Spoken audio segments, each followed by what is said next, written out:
Oke, kita lanjut ya. Jadi ini bohlam LED H4 untuk Honda Brio. Honda Brio 2020 ya. Untuk Honda Brio 2020 yang terbaru ya. Ini lampu LED H4 ya. Habis ini akan kita kalibrasi sebelum kita kirim. Kenapa? Karena H4 ada dua fokus antara low beam dengan high beam ya. Bohlam ini agak ribet sebenarnya ya. Anda beli H4 itu beda dengan beli bolam-bolam biasa karena ya satu dia mempunyai dua buah fokus low beam dengan fokus high beam.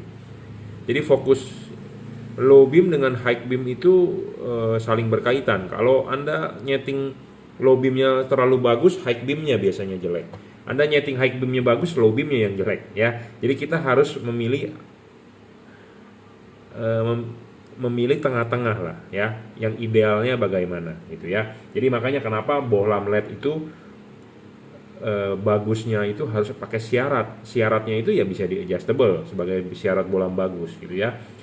Banyak orang yang mencari bohlam cuman tahu wattnya doang, mau yang gede gitu ya. Watt gede belum tentu sebagai faktor penentu bohlam itu terang itu adalah kita harus melihat sinarnya itu ada napak di jalan. Kalau sinar tidak napak di jalan itu juga tidak termasuk bohlam yang terang gitu ya.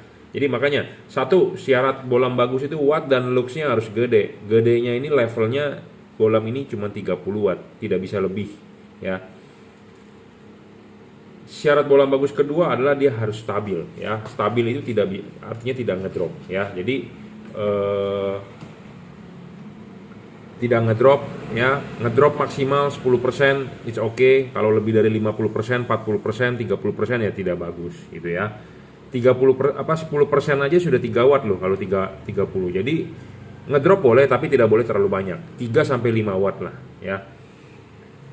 Kedua tadi harus stabil ya, jadi 30 watt 3100 lux. Kedua adalah harus stabil. Syarat ketiga bohlam bagus adalah harus bisa di adjustable ya. Penting bro bisa adjustable. Kenapa? Karena kita untuk membentuk cut off, karena kita untuk menggeser bayangan gelap, untuk menghilangkan bayangan gelap ya. Syarat keempat bohlam bagus adalah serviceable. Saat ini bisa diservis ya, dalam arti chipnya yang rusak kita bisa servis. Kelima adalah soal bayangan gelap. Nah, kenapa kita butuh menghilangkan bayangan gelap? Karena bayangan gelap itu merugikan Anda. Makin gelap, makin lebar, makin merugikan Anda. Karena LED ini dipasang seperti ini, ya, payungnya terbuka ke atas.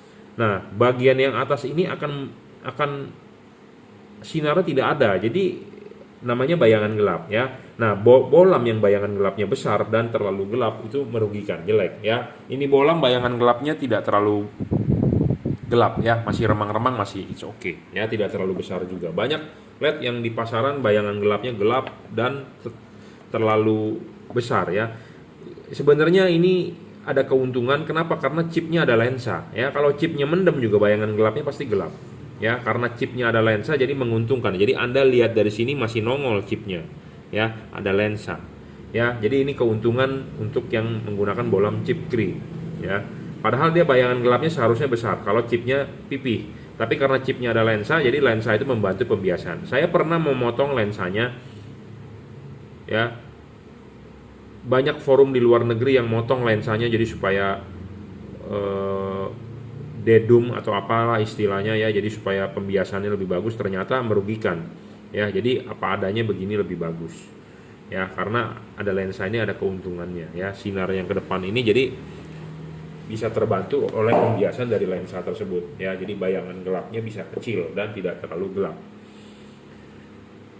Syarat keenam tidak storing, bohlam ini tidak storing ya, penting bro, tidak storing. Jadi pas pada saat seperti Honda Brio ya, seperti mobil 1000 cc, Agya Brio kan juga 1200 cc ya, 1300 cc, mobil-mobil yang dengan cc kecil, alternatornya kecil ya, alternator kecil, semua sistem elektroniknya juga sudah menggunakan komputer ya. Kalau bohlam tersebut storing bisa mengganggu kerjanya mobil Anda. Contohnya pas pada saat lampu nyala, salah satunya kalau terganggu ya, mesinnya bergetar segala macam ya. Yang paling gampang ketahuan adalah radio mobil Anda suaranya mengecil ya, seperti itu. Jadi storing ini dalam arti tidak mengganggu kerjanya komponen elektronik mobil Anda. Intinya seperti itu, tidak mengganggu sensor-sensor karena mobil sekarang semua kan sistemnya sudah diatur oleh komputer ya. Jadi bohlam ini tidak storing. Penting tidak storing ya. Kalau storing itu yang paling gampang ya radio mobil Anda mengecil, suara audio Anda ada bunyi nging, kresek-kresek gitu ya, itu dari storing. Kita membuat syarat ini, saya bilang bohlam ini bagus, memenuhi 7 syarat bohlam bagus karena kita sudah uji ya. Jadi bukan asal-asalan kita ngomong gitu ya. Nah, syarat yang terakhir adalah soal pendinginan. Pendinginan ini penting ya. Bohlam ini berpendingin angin dari kipas dan dia mempunyai heatsink. Pendinginan itu penting, harus punya heatsink, ada kipas. Tipe pendinginan dia adalah menggunakan double cooper. Jadi di tengahnya ada batang tembaga. Philips atau Osram single cooper. Ini sudah double cooper. Jadi double cooper jadi pendinginannya lebih oke. Namanya double kok, batang tembaganya lebih besar ya. Seperti itu. Dan heatsink ini ada fungsi, kipas ini ada fungsi, ya tugasnya untuk meniup angin. Jangan lupa kalau Anda mau masang kan masang dulu ininya, klipin baru pasang karetnya. Nah, karet ini dipasang di dudukan sini. Nah, baru bohlam masuk. Ya, baru bohlam masuk. Jadi kipas harus di belakang karet, ya. Kipas harus di belakang karet. Nah, ini lihat Anda. Ini masih ada terlihat heatsink, ya. Jadi si kipas berputar, anginnya niup ke sana masih bisa keluar dari celah-celah pinggir ini. Banyak LED yang tertutup, tercover, jadi tanpa ada celah, jadi tidak ada pendinginan sebenarnya. Itu kipasnya hanya sebagai pajangan. Nah, Anda beli bohlam yang seperti itu, hati-hati. Hati-hati kenapa? Karena Anda beli untuk dibunuh itu LED-nya, ya. Jadi lifetime-nya pendek, ngedrop, ya segala macam. Makanya syarat ketujuh pendinginan ini bagus, ya. Jadi Anda harus beli yang ada heatsink dan ada kipas, atau kipasnya ada, heatsinknya harus ada. Ada banyak LED yang kipas ada tapi tanpa heatsink. Heatsink itu adalah bila-bila ini, makin tinggi ini makin bagus, ya. Ini tipe LED yang ada kipas, ya. Memang saya mempunyai LED yang lain tanpa kipas. Kita akan coba mulai jual, ya. Ini LED tanpa kipas, ya. Kalau yang kita bahas ini adalah LED dengan kipas, ya. Kipas memang Anda harus memaintain. Jadi Anda harus mengecek kipasnya kalau sudah kotor, Anda harus bersihkan, ya seperti itu. Tapi intinya adalah pendinginan LED yang kita mau bahas adalah soal pendinginan. Pendinginan LED ini adalah bagus, ya. Karena kenapa? Dia ada heatsink. Kalau tidak ada heatsink, Anda pasang seperti tadi, tertutup oleh karet bagian ininya, si kipas berputar, angin nggak bakal bisa tembus. Angin tidak tembus, jadi sama dengan LED Anda tidak ada pendinginan. Nah, kalau LED Anda tidak ada pendinginan seperti itu, artinya satu, LED Anda ngedrop, kedua umurnya pendek, ya. Jadi makanya penting untuk Anda membeli LED yang ada heatsink. Makin tinggi heatsink ini, makin lebar, makin gede, makin bagus, ya seperti itu. Ini kita sedang membicarakan tipe H4 ya untuk Honda Brio, ya. Banyak LED yang tanpa heatsink, ya. Jadi langsung kipas, jadi pas pada saat dipasang tertutup oleh karet ini, karena karet ini kan buntu, tidak bakal ada angin bisa tembus ke dalam, ya. Jadi kalau ini tertutup, jadi angin tidak bisa sirkulasi. Angin tidak bisa sirkulasi, si kipas cepat rusak. Si kipas kerjanya berat, arusnya gede, jebol, kebakar spoolnya. Ujung-ujungnya adalah kipas sudah tidak bisa berfungsi, ya LED-nya pasti rusak. Karena nyawa LED beginian ada di kipas. Kipas mati, LED rusak. Kipas mati, meredup. Kipas mati, nggak terang. Ya, pokoknya intinya adalah kipas ini istilahnya penting lah. Jantungnya dia juga gitu sebagai pendinginan. Makanya kipas perlu berfungsi dengan baik dan bisa mensirkulasi udara panas, ya. Karena di ruangan mesin panas, si kipas ini benar-benar berfungsi untuk meniup panasnya di LED gitu ya. Karena si LED sendiri menghasilkan panas, ruangan mesin panas. Jadi angin yang ditiupkan sebenarnya panas, tapi kalau nggak ada sirkulasi lebih panas lagi. Jadi walaupun ditiupnya angin panas tapi ada sirkulasi gitu ya. Jadi penting ini heatsink. Jadi ini makin tinggi makin bagus. Jadi supaya tidak terlalu mendem. Kalau mendem ya artinya tertutup. Ya, tertutup semua seperti ini, tertutup semua. Si angin tidak bisa bersirkulasi. Tapi kalau ini masih kelihatan heatsinknya, si kipas berputar, angin tiup ke sini masih bisa keluar dari celah-celah sini, ya. Jadi itulah benar pendinginannya. Jadi makanya penting, ya.